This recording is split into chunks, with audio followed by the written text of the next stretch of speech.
Hello, this is the Gent Vigilon control panel, also a Sentri 2 panel. Just going to go through some basic instructions. On a daily basis, we should check the panel, make sure there's no fault lights, any fire lights or any other displays. Any issues on the system will be displayed on the panel. But at the moment it says panel healthy, which obviously tells you the panel is healthy, and it's got the time on there. Any faults or warnings will be displayed in the corner here. If it says fault free, it means there's 3 faults on the panel.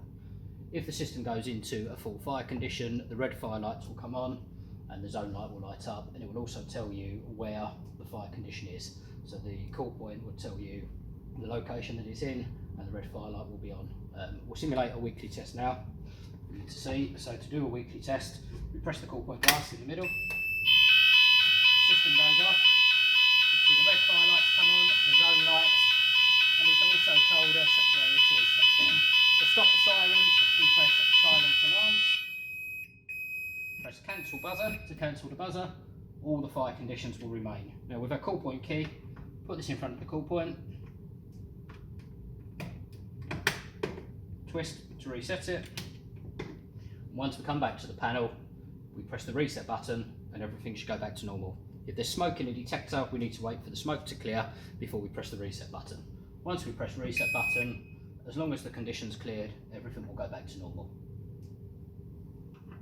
Right, panel's now reset and we'll say panel healthy again. If we have a fault on the system, we'll take a smoke detector down now to stimulate the fault. So just give it a minute. So the smoke detector's now removed, the panel's gone into fault. We can cancel the buzzer, pressing the cancel buzzer button. The yellow fault light's on and it now says what the fault is on there. It's telling us there's a lost device and the time of the fault, and it also says there's 1 fault on the panel. If we try and reset the panel with the fault on the panel, it will come back again. Press cancel buzzer will always stop the buzzer. Please be careful not to get cancel buzzer and silence alarms muddled up. These are different commands. So it's now telling us there's 1 fault in the corner. If we replace the smoke detector, that will clear the fault.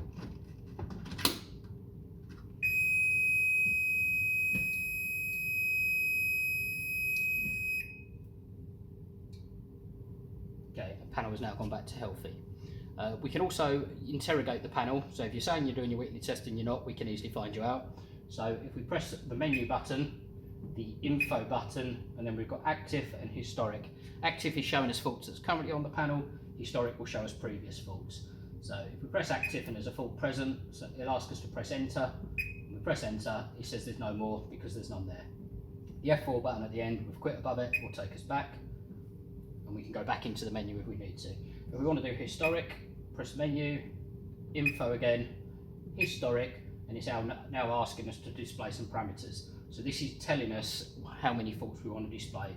So we say we only want to look at 1, we press enter, and it will scroll the faults on the display screen here.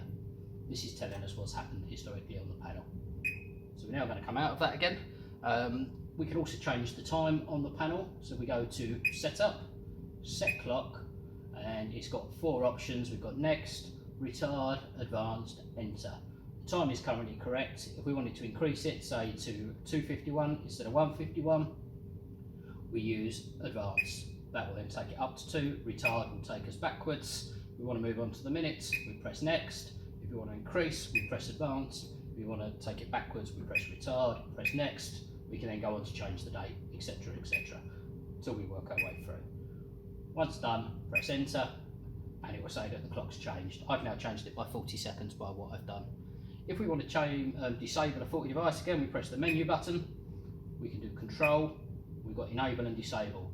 If we do disable, we can then either do sensing, which is an individual detector. We can do an IO line or a sounder, which you won't need to do, etc. We can then do zone. So if we want to disable the whole zone, we press zone, enter the zone number. So if we want to disable zone 1, press the button 1 and then press enter, and it will now say on the screen zone 1 is disabled and the disablement lights come up. To turn it back on, press the menu button again, press control, and instead of disable we do enable and repeat the process. So press etc, press zone, enter the number and press the enter button. That will clear the disablement.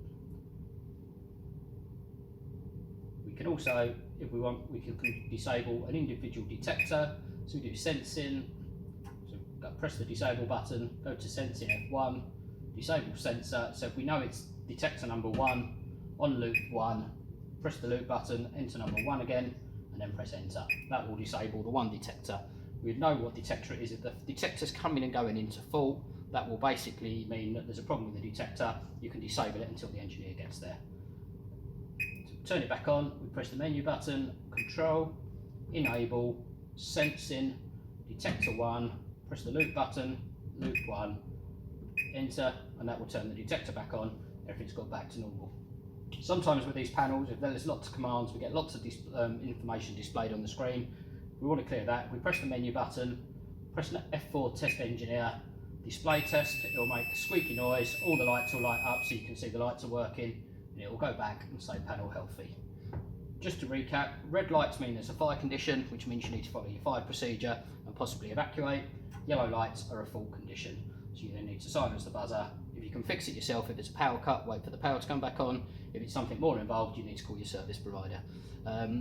If you have a fire activation, if you've got any equipment that needs resetting, such as lifts, BMS, AOV windows, any other plant, make sure you reset it, but you'll only be able to reset it once you press the reset button and the panel is showing healthy. You will not be able to do it on the intermittent stage of the alarms being silenced. Hope that helps you out with your Gent panel. Don't be scared of it. Good luck using it.